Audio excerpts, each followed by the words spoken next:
yang lucunya itu syaratnya kan kalau mau masuk Islam itu kan harus khitan kan. Kitab itu kan ibaratnya manualnya manusia untuk hidup kan. Panduannya ya. Panduan. Kalau panduannya ini rancu ya, membingungkan, sulit dimengerti. Ini jalan ini gimana? Saya sebenarnya cerita saya masuk pramugara sendiri aja itu saya dapetin nggak dengan begitu mudahnya gitu. Maksudnya saya gagal 7 kali. Ini saya pernah ngutip prinsip semua orang tuh pasti jatuh. Selamat datang di Rukun Podcast. Assalamualaikum Mas Muhammad Ilham nih, Masya Allah. Waalaikumsalam warahmatullahi wabarakatuh. Ahlan ya Mas Ilham ya. Terima kasih berkenan untuk hadir di studio Rukun yang sederhana ini. Sama-sama. Terima kasih sudah diundang di sini. Masya Allah. Jadi buat sahabat Rukun, informasi Mas Ilham nih seorang mu'alaf dulu ya. Sekarang seorang muslim ya. Iya. Di tahun berapa Mas? 2014. 2014. Artinya itu di usia, ini generasi 90-an nggak nih? 90-an. 90-an ya. Ya. Kita nih Ya. generasi 90-an ya. Meskipun casingnya mungkin udah agak lebih tua gitu ya. Tapi 90-an. 92. Nah, itu kita baru sadar melihat realita dunia ya. Mungkin harus lebih dewasa ya. Ya, itu berarti waktu itu saya umur 22 tahun. 22 tahun. 22 tahun. Pertanyaannya nih langsung masuk nih Mas Ilham. Usia 22 tahun, di mana itu usia yang sangat muda dengan gairah yang menggebu-gebu, belajar, semangat, melakukan sesuatu dan mulai mempertanyakan gitu kan terkait fondasi diri ya, baik itu secara pekerjaan, secara relationship maupun secara keyakinan. Ngomongin soal keyakinan nih Mas Ilham. Dulu di tahun 2014 di usia 22 tahun yang cukup gagah lah waktu itu kan. Waktu itu kan masih rajin ya ibadah di agama sebelumnya ya. Bisa dibilang di agama saya yang sebelumnya saya dulu jadi singer. Justru jadi singernya. Ya jadi kan kalau ibadah tuh kalau di Kristen ya, bukan yang di Katolik, itu kan ada waktu ibadah nanti ada bandnya, ada singernya, penyanyi. Saya pernah jadi singer. Saya juga pernah ikut aktivitas yang kayak misionaris itu saya pernah ikut juga gitu. Artinya secara kegiatan itu aktif banget.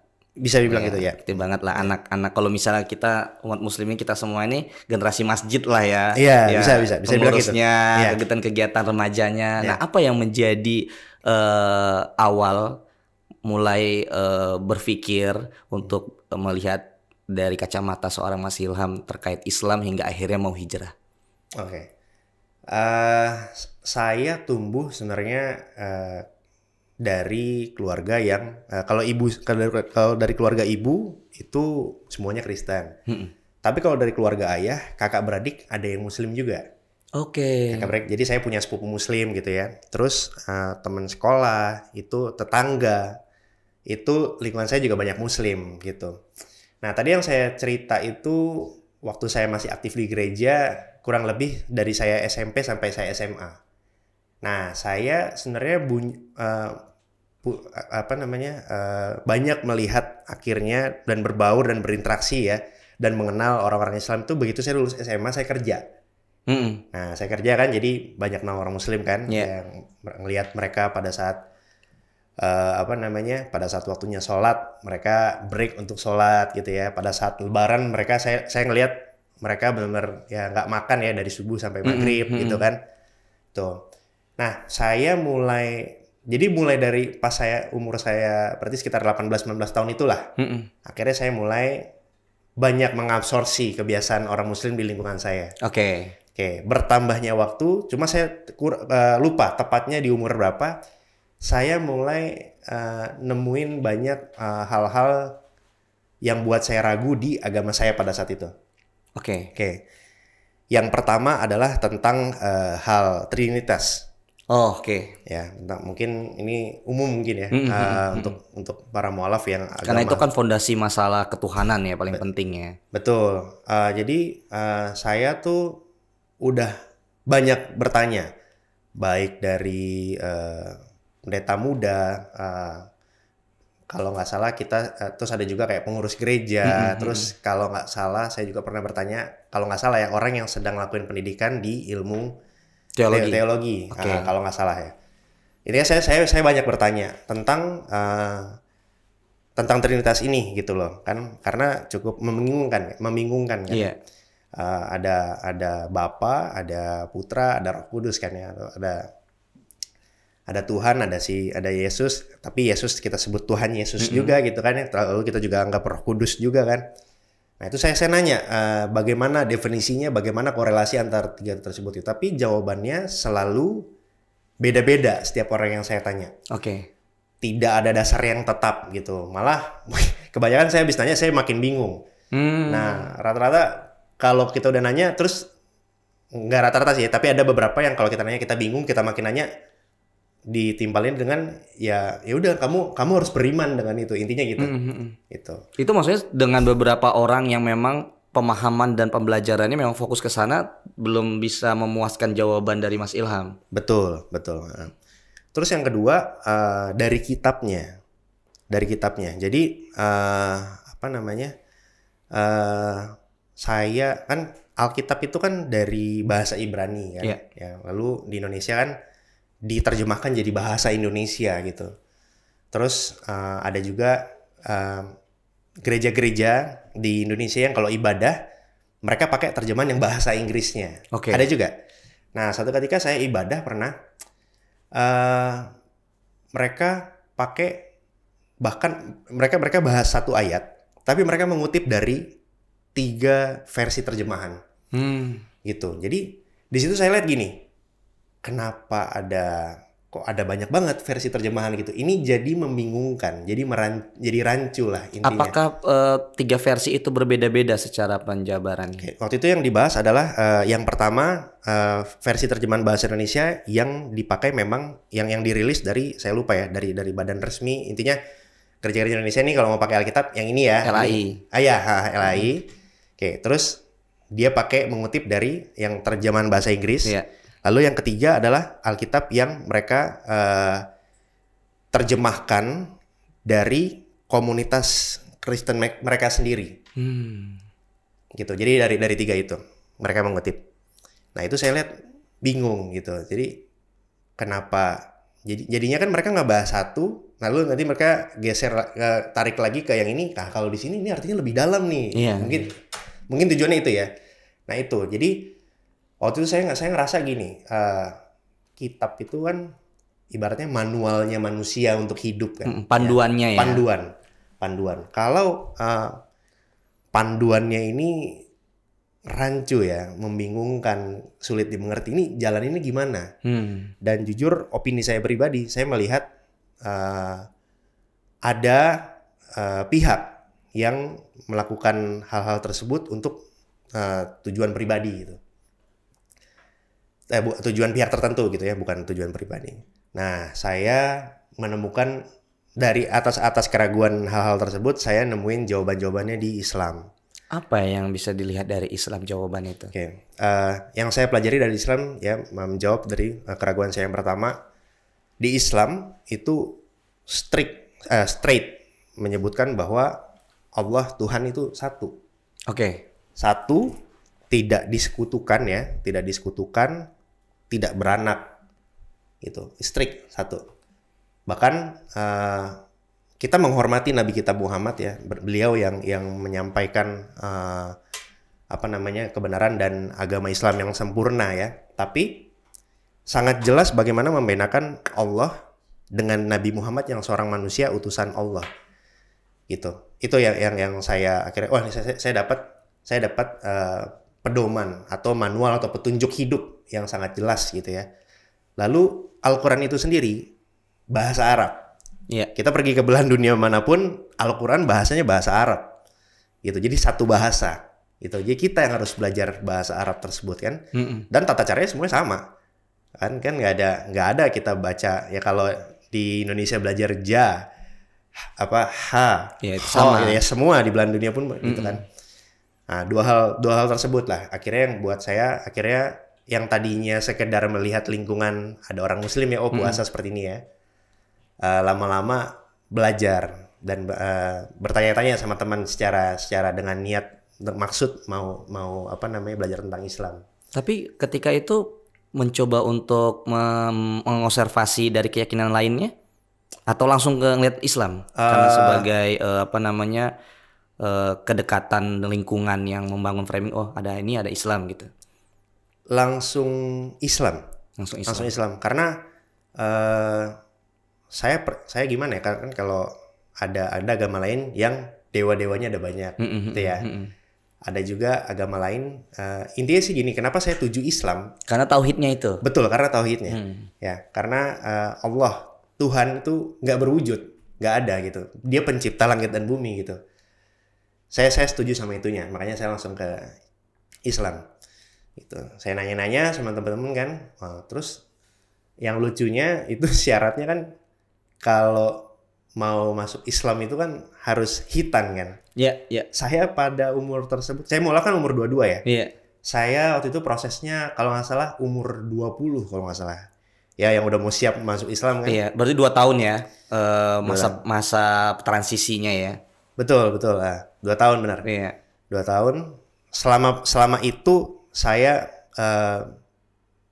kayak saya tuh nggak tahu ya, kalau psikologi atau kecerdasan mungkin kayak intrapersonal gitu ya. Saya bicara sama diri saya sendiri. Jadi nggak ada pihak yang menekan, tidak ada pihak yang saya belum kenal dia, belum kenal partner saya di usaha sekarang. Nggak ada pihak penekan, jadi saya banyak bicara sama diri saya sendiri. Kalau saya masuk Islam, kemungkinan buruk apa saja yang akan terjadi. Saya harus siap sama itu, gitu ya. Terus hal-hal apa saja yang membuat saya goyah pada akhirnya saya udah Islam.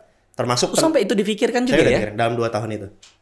Ya, saya berpikir misalkan orang tua menentang atau hal-hal buruk yang terjadi sama saya, lalu saya mengaitkan, saya sampai serinci itu gitu. Saya misalkan terjadi hal buruk di dalam hidup saya, lalu saya mengaitkan karena saya masuk Islam. Case itu pun saya pikirkan gitu. Wow, luar biasa. Karena saya mau pindah ini itu karena Allah gitu, Allah Ta'ala. Nggak ada alasan lain yang bisa membengkokkan saya. Nah, itu saya mempersiapkan dirinya itu 2 tahun itu. Nah, terus saya yang itu tadi yang saya mau cerita, lucunya saya khitan pada umur itu. Ya, jadi udah insecure nggak itu? Umur 20 apa 21 gitu. Itu kan ya takut. Takut. Ya kan kalau anak kecil mungkin akhirnya udah lupa gitu ya. Apalagi kan yang dihitan dari bayi.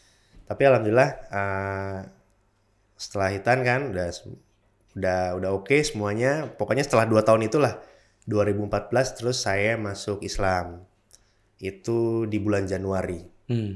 Dan benar di bulan Maretnya, 2 bulan setelahnya ibu saya meninggal.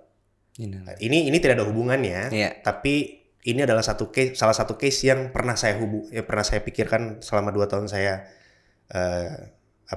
mempersiapkan mental gitu kan. Karena kan saya nggak mau ada alasan, baik itu alasan secara logis ada korelasinya maupun yang tidak korelasinya mempengaruhi saya untuk goyah setelah saya pilih Islam. Alhamdulillah itu tidak mempengaruhi kepercayaan saya. Saya pada saat itu ya, saya sayang banget sama ibu saya. Merasa kehilangan, merasa apa, tapi tidak saya sangkut pautkan dengan pilihan saya setelah memilih Islam. Karena juga takdir kematian itu tidak bisa kita tahu apapun yang kita lakukan, baik itu secara pilihan yang bicara soal hijrah maupun bicara yang tidak hijrah pun, memang kalau sudah waktunya ya mungkin kayaknya semua agama pun percaya itu ya. Betul. Masya Allah. Jadi setelah itu ketika masuk Islam dihadapkan dengan musibah dan ujian, ibu meninggal, tetap istiqomah. Alhamdulillah.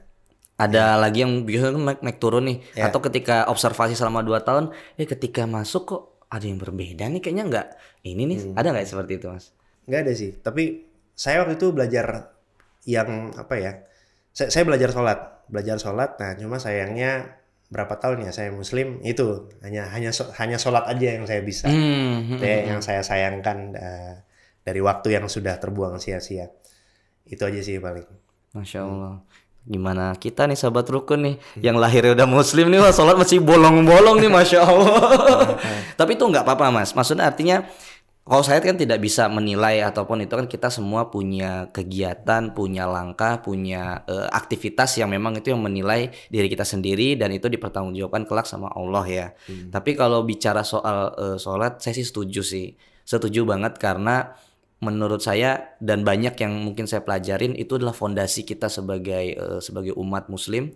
Itu tiang agama, sholat gitu, yang mencegah nahi dan munkar dan lain sebagainya. Meskipun memang tidak hanya bisa didefinisikan sholat itu seperti ritual yang kita 5 waktu saja, tapi sholat itu ya ketika kita selesai ritualnya, secara spiritual kita meningkat atau tidak. Setuju. Gitu. Masya Allah. Nah, kalau sahabat rukun ini kan belum tahu nih Mas. Ternyata Mas Ilham ini seorang pengusaha nih. Walaupun sebelumnya ternyata pernah berkarir sebagai pramugara. Iya. Berapa tahun Mas?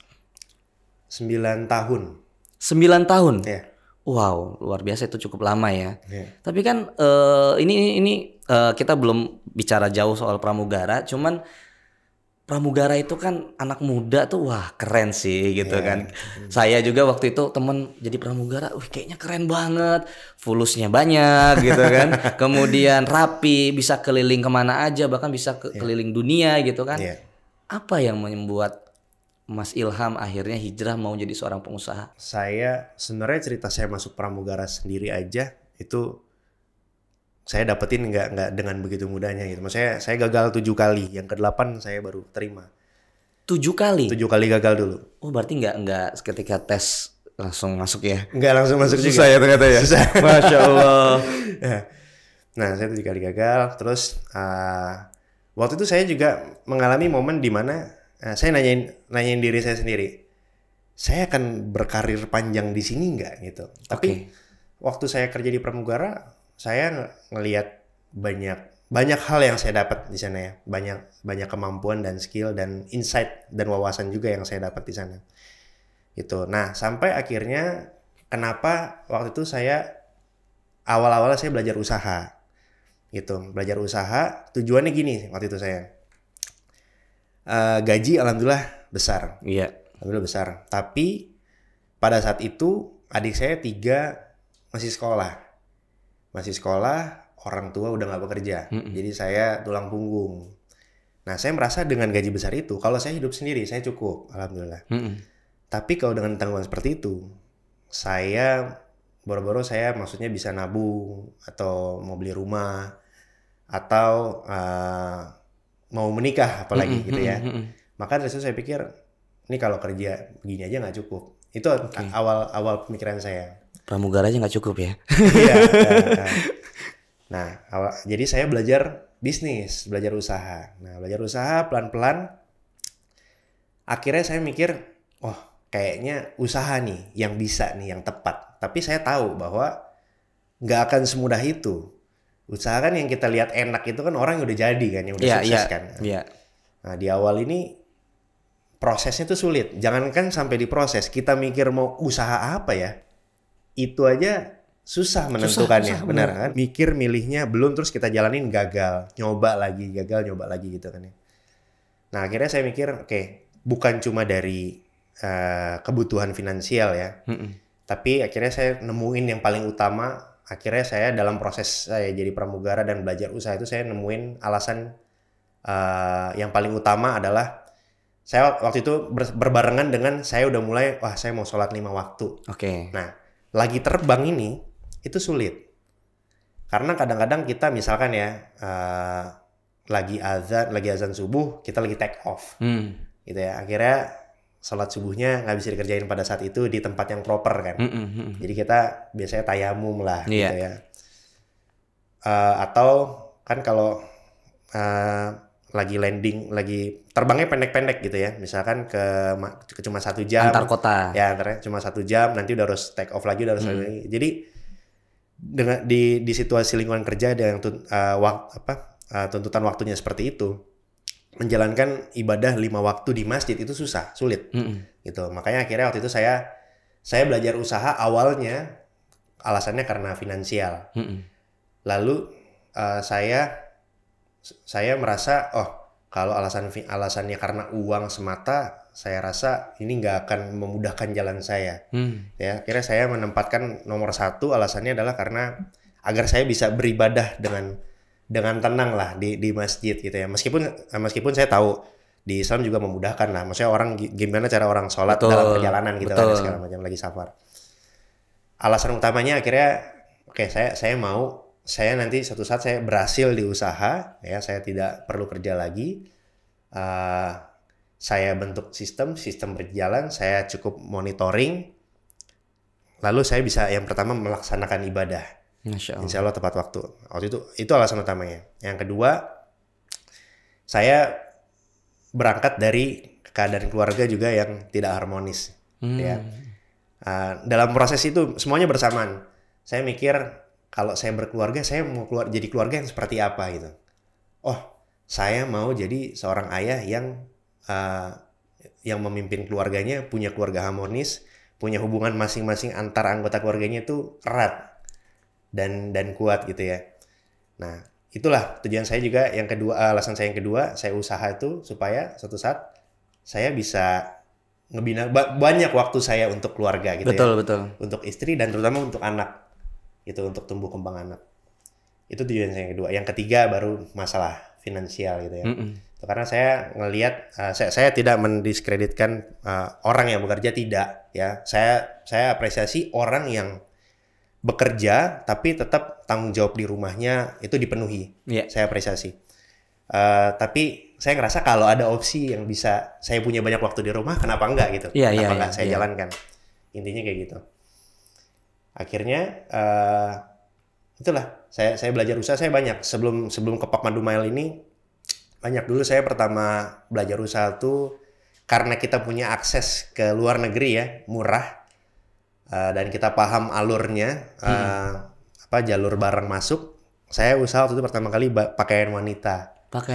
Ya, karena mungkin perempuan itu kan paling banyak yang bisa dibisnisin ya, dari pakaian, dari kosmetik dan sebagainya. Iya. Perempuan kan biasanya kan soalnya dasar beli perempuan dorongan emosional gitu. Betul. Suka lucu gitu ya. Kalau laki-laki kebutuhan. Betul.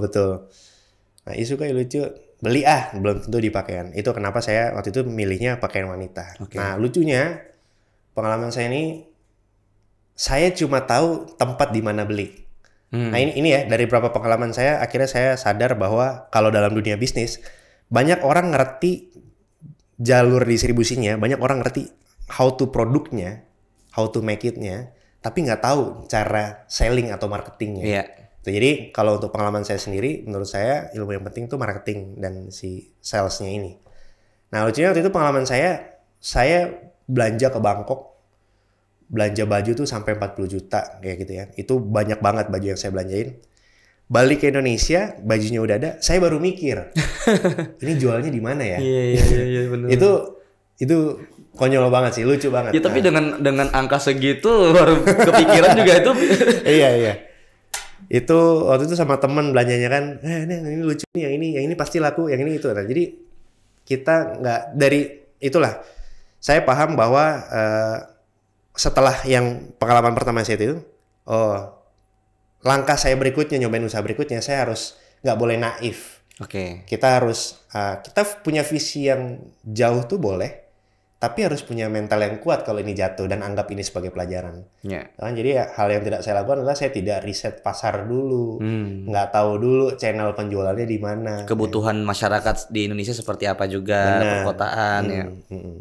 Gitu, banyak prosesnya sampai saya pernah juga belajar usaha ikan lohan. Nah, tapi yang tadi usaha pakaian pakaian perempuan ya? Pakaian perempuan ya? Itu berapa lama? Itu cuma setahun kayaknya. Setahun. Ya. Baru pindah ke ikan lohan. Iya. Nggak langsung ke ikan lohan. Yang setelah itu saya pernah jalanin franchise ayam gepuk Pak Gembus. Itu memang lagi rame-ramenya ya. Betul ya. Nah, yang kedua ini saya mulai jalanin usaha tadi dengan mental yang tadi ya, punya visi yang kalau visi harus sukses tapi punya mental yang ya udah kalau jatuh gini. Saya pernah ngutip prinsip semua orang tuh pasti jatuh. Pasti jatuh. Yang membedakan seberapa cepat dia bangkit lagi. Gitu ya. Nah, lalu yang kedua kalau jatuh ini ya udah kita ambil pelajarannya gitu. Nah, waktu itu usaha saya yang kedua, franchise ayam gepuk Pak Gembus, saya mau tahu, kata orang, wah kalau usaha tuh franchise aja yang lagi rame. Nah, saya nggak mau kata-kata orang, saya jalanin lah gitu kan. Nah, setelah jalanin cuma setahun juga. Setahun aja? Cuma setahun juga. Bukannya waktu itu lagi kenceng-kencengnya ya kalau untuk brand itu ya? Bahkan saya, titik saya berjualan, memang jaraknya jauh sih ya, tapi ini Jalan Raya Pondok Gede, saya di Jalan Raya Kalimalang. Oke. Dan di Jalan Raya Pondok Gede itu ada outlet ayam kampung Bagambus yang penjualannya nomor 1 di Indonesia. Wow. Gitu. Tapi saya 1 tahun aja terus akhirnya nyerah gitu. Nah di yang kedua saya belajar, oh ternyata saya udah tahu nih pasarnya siapa, tapi saya tidak punya outlet yang mendekat ke pasar tersebut gitu. Okay. Lalu saya juga masih mengelola dengan manajemen yang sangat terbatas gitu, kurang rapih lah. Itu ilmunya dipelajarin ya. Itu yang tapi dipelajarin. Rugi. Kalau ibaratnya pakaian tadi bisa sampai 40 jutaan sekali belanja, kalau ini selama 1 tahun sekitar 60 juta kalau nggak salah. 60 jutaan. 60 juta. Wow. Ya. Nyesel nggak waktu itu resign dari Pramugara terus akhirnya? Itu pada saat itu saya belum resign. Oh belum resign ya? Belum resign. Oh jadi masih mencoba transisi ya? Betul mencoba. Nah nyesel nggak itu waktu itu ada 2 kali gagal nih, udah lanjutin aja lah Pramugara. Nyesel enggak, stres terpukul iya. stres iya terpukul iya, tapi nyesel enggak karena saya nggak boleh goyah nih demi tujuan saya yang tadi. Oke. Kan? Memang punya yang visi yang ini ya cukup kuat ya. Iya. Saya coba lagi banyak hal, kata orang nih Lohan lagi zaman nih gitu ya. Nah, bagus nih. Ya saya jalanin. Saya mau tahu profitnya seberapa. Cost yang kita keluarkan baik dari uang, waktu dan tenaga tuh seberapa, setimpal nggak sama profit yang kita jalanin gitu kan? Sama, akhirnya jadi saya waktu itu nggak lama juga, saya cuma mau tahu, saya mau masuk ke dalam komunitasnya, saya mau terlibat dengan aktivitas usaha ikan lohan ya kan, terus akhirnya saya putusin, oke, saya nggak mau jalan ini gitu. Pokoknya tapi akhirnya nggak ngejalanin yang ikan lohan? Nggak lama saya jalankan, banyak. Saya pernah jualan, saya pernah buka bisnis casing HP. Saya produksi sendiri. Saya nggak pernah tahu Photoshop apa gitu kan. Tahu-tahu orderan 1 casing HP itu saya desain 8 jam pakai Photoshop. Itu sebenarnya sih juga desain sederhana sih sebenarnya. Cuma mungkin kayak tempel foto, tapi saya kerjain 8 jam. Tuh, jadi banyak yang saya pelajarin itu. Sampai akhirnya pas COVID kemarin ya 2020. Penerbangan ya semua sektor usaha ya. Penerbangan, salah satunya penerbangan tiarap, nggak ada aktivitas sama sekali. Nah itu saya sempat stres lagi. Nah saya ngontek teman angkatan saya, Mas Radit itu kan. Nah dulu nih waktu saya lagi semangat usaha, saya sering cerita sama dia, tapi dia waktu itu lagi giat terbang. Belum kepikiran untuk usaha. Belum. Nah waktu saya telepon dia, terbalik, dia yang telepon saya. Dia telepon saya, dia nanya lagi ngapain nih. Nah saya mungkin karena keadaan pada saat itu lagi nggak kondusif ya. Kata dia, saya jawab dengan nada ketus gitu. Lagi di rumah kenapa gitu kan? Pokoknya orang ketus banget temen nih gitu kan. Ternyata beliau ngajak saya kalau lagi ngapa-ngapain bantuin gue sini jualan nasi uduk. Saya kaget, jual nasi uduk di komplek gitu ya. Maksudnya kan dia tinggal di perumahan kan. Iya jual nasi uduk di daerah Sepatan, jualan di pinggir jalan gitu kan. Oh ya udah. Ya mau saya. Tuh waktu itu saya itu yang tadi saya bilang ya. Jadi tabungan nggak punya karena kan saya tulang punggung, terus juga saya kan usaha kan saya modal terus. Ya bahkan saya berhutang gitu pada saat itu masih ngelakuin riba. Habis itu COVID nih, nggak terbang sama sekali, nggak ada tabungan. Waktu itu dia suruh ke Sepatan. Waktu itu saya tinggal di Jakarta Pusat kan, di rumah orang tua. Saya nanya sama dia, ke Sepatan, ini bensin isi 20.000 cukup nggak ya pergi pulang gitu kan? Saya bilang. Sampai itu ya. Terus udah cukup katanya. Ya udah saya jalan. Ya udah. Pada saat itu saya ini masih terkait kondisi COVID ya, dampak psikologis ke orang-orang banyak ya. Saya kayak jalan tuh kayak zombie gitu loh, kayak kosong gitu. Wah gila ya, maksudnya saya ngerasa belajar selama ini banyak, tapi pas COVID ini saya ngerasa ilmu yang mana nih yang bisa saya pakai gitu ya. Oke deh, saya tujuannya saya gerakin aja dulu badan saya, mental saya sehat dulu, fisik saya sehat dulu kan. Ya udah sampai di Sepatan, saya bantuin Mas Radit jual nasi uduk. Jadi pakai meja gitu di pinggir jalan di Sepatan kan. Pagi abis sholat subuh saya bantuin dia. Terus saya ngajarin dia kan, karena saya pernah di ayam kuku Pak Gembus itu kan, minimal kayak bungkus nasi pakai kertas gitu kan ya. Saya ajarin dia nih naker oreknya begini, naruh ini begini gitu kan, dipakai karet. Ngelayanin orang kayak gini. Karena beliau waktu itu juga pengalaman usahanya belum ada gitu. Nah, di samping nasi uduk itu, beliau waktu itu sebelum COVID baru bisnis juga barbershop. Nah, karena COVID dan pelanggannya dia banyak pegawai bandara, akhirnya drop juga. Nah, dia nawarin ke saya, abis jual nasi uduk ini, itu lapak di depan barbershop saya bisa dipakai tuh. Sore-sore mau jualan apa di situ. Nah, akhirnya saya jualan sempol ayam. Sempol ayam? Sempol ayam yang 1000-an satu. Iya. Saya suka itu. Iya. Nah, jadi pagi saya bantu dia jual nasi uduk. Pulang dari sana, dia bantu saya untuk produksi sempol ayam. Sorenya saya jualan sendiri. Dia nawarin ke saya kan, mau bantuin nggak usah gitu, karena kalau jualan sempol saya gampang, saya bisa sendiri gitu. Soalnya kan beliau juga waktu itu udah ada istri ada anak gitu kan, jadi maksudnya kalau nggak butuh banget saya nggak usah dibantuin lah gitu kan.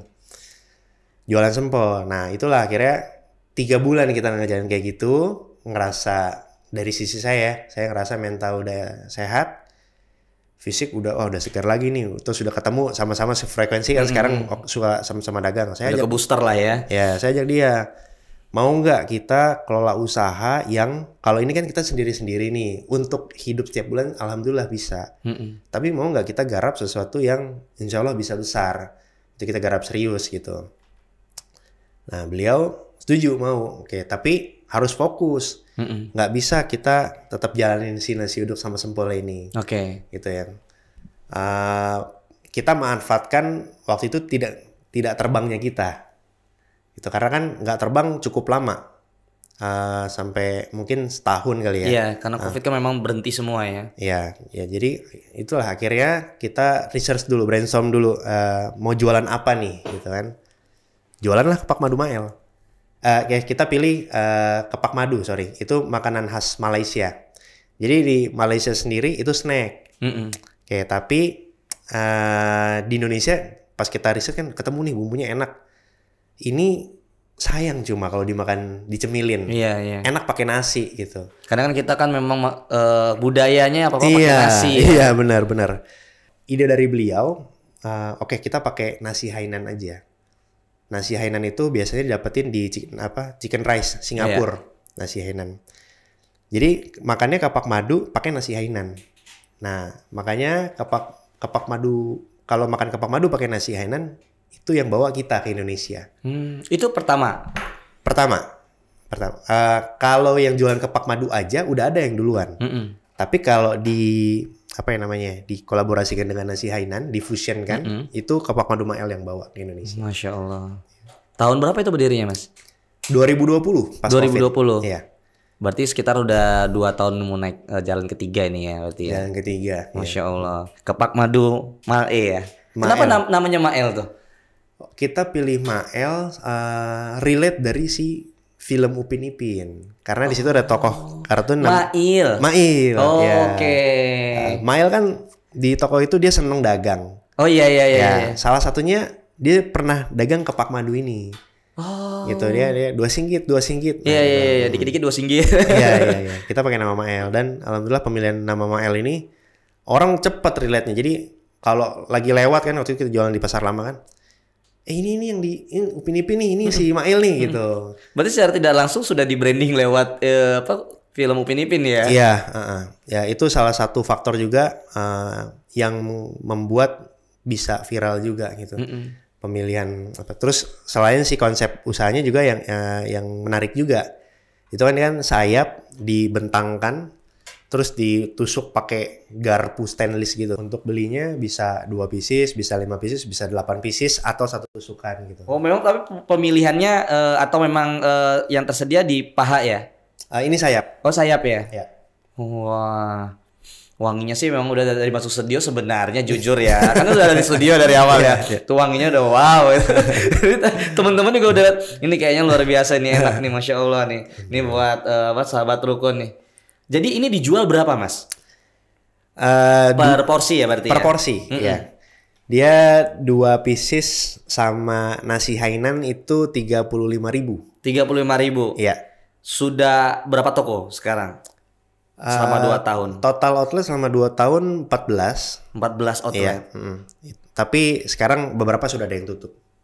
Iya kan, maksudnya namanya 2 tahun kan masih memulai ya usaha ya. Iya. Artinya ada yang naik, ada yang turun. Tapi dalam produksi sehari itu penjualan berapa banyak, Mas? 1.200 pernah. 1.200 pieces sayap ya. Dalam sehari. Iya. Ini tukang sempol bisa jualan nasi ayam Hainan, tukang nasi uduk juga nih masalah di belakang kita ini. Bisa menjual seperti itu. Tapi pertanyaan satu, Mas. Anak muda yang ibaratnya ya tadi semangat segala macam, tapi ada masalah yang mungkin saya rasakan dan sahabat rukun juga relate lah di situ. Gengsi. Oh iya. Ya kan? Pramugara terus buka usaha. Oke lah kalau misalnya gagal gitu kan. Gagal tapi kan masih jadi pramugara. Betul. Tapi ketika jadi pramugara, walaupun sudah akhirnya terkena musibah kita semua yaitu COVID, yaitu mau membantu teman jualan nasi uduk. Iya. Kenapa? Ini 2 singgi. Iya. Kita pakai nama Mael dan alhamdulillah pemilihan nama Mael ini orang cepat relate-nya. Jadi kalau lagi lewat kan waktu itu kita jualan di Pasar Lama kan. Ini yang di Upin Ipin nih, ini si Mael nih gitu. Berarti secara tidak langsung sudah di branding lewat film Upin Ipin ya? Iya, ya itu salah satu faktor juga yang membuat bisa viral juga gitu. Pemilihan apa. Terus selain si konsep usahanya juga yang menarik juga. Itu kan sayap dibentangkan terus ditusuk pakai garpu stainless gitu. Untuk belinya bisa 2 pieces, bisa 5 pieces, bisa 8 pieces atau 1 tusukan gitu. Oh, memang tapi pemilihannya atau memang yang tersedia di paha ya? Ini sayap. Oh, sayap ya? Ya. Wah. Wanginya sih memang udah dari masuk studio sebenarnya jujur ya. Karena udah dari studio dari awal ya. Tuh wanginya udah wow. Teman-teman juga udah ini kayaknya luar biasa nih, enak nih Masya Allah nih. Ini buat sahabat rukun nih. Jadi ini dijual berapa, Mas? Per porsi ya berarti per ya? porsi, ya. Dia 2 pieces sama nasi Hainan itu 35.000. 35.000. Iya. Sudah berapa toko sekarang? Selama 2 tahun. Total outlet selama 2 tahun 14. 14 outlet. Iya. Tapi sekarang beberapa sudah ada yang tutup. Iya kan, maksudnya namanya 2 tahun kan masih memulai ya usaha ya. Iya. Artinya ada yang naik, ada yang turun. Tapi dalam produksi sehari itu penjualan berapa banyak, Mas? 1.200 pernah. 1.200 pieces sayap ya. Dalam sehari. Iya. Ini tukang sempol bisa jualan nasi ayam Hainan, tukang nasi uduk juga nih masalah di belakang kita ini. Bisa menjual seperti itu. Tapi pertanyaan satu, Mas. Anak muda yang ibaratnya ya tadi semangat segala macam, tapi ada masalah yang mungkin saya rasakan dan sahabat rukun juga relate lah di situ. Gengsi. Oh iya. Ya kan? Pramugara terus buka usaha. Oke lah kalau misalnya gagal gitu kan. Gagal tapi kan masih jadi pramugara. Betul. Tapi ketika jadi pramugara, walaupun sudah akhirnya terkena musibah kita semua yaitu COVID, yaitu mau membantu teman jualan nasi uduk. Iya. Kenapa? Selamat datang di Rukun Podcast.